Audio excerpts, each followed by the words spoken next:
Mayfield's still a member of the Browns. Obviously, Browns trying to trade him. Take a look at this tweet. So 24 quarterbacks have been taken in the first round since 2014.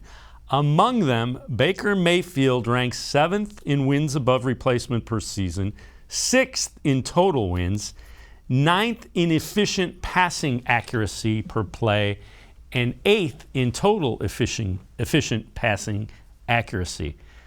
So when you look at those, it's kind of a head scratcher why people, and I get the contract and the $19 million, but those numbers talk to a guy that can be a starter and probably should be a starter in the NFL.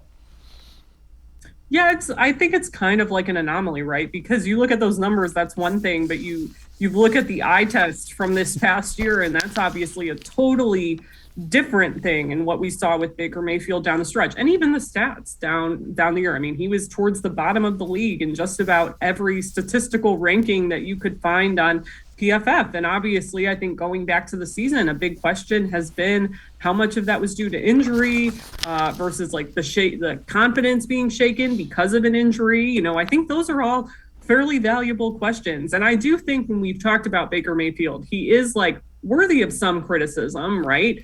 But I think maybe the pendulum has swung a bit too far in the other direction. And we talk about that a lot on the Orange and Brown Talk podcast, that there are certainly things you can criticize him for, but it's not like he is a total bottom of the barrel option, so to speak. And we've maybe gotten a little bit too harsh on him in certain quarters of Twitter and the internet and things like that.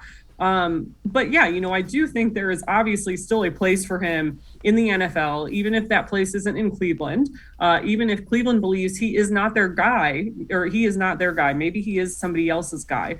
And there certainly, I think, is still a place for him in the NFL. And if it takes the landscape shifting a little bit here in the offseason and training camps, via injuries or a team realizing maybe we don't like who we have on our roster as much as we thought we did, let's give Baker Mayfield a shot. But I do think obviously he's in an interesting situation, given the fact he's coming off an injury, giving how much money he is owed, giving the fact it is that fifth-year option for him. All of those things you can't be ignored, right? So like, even though you look at some of those advanced stats, the money is still a factor and it's still a business at the end of the day. So you kind of have to take it all with a little bit of a grain of salt, I think.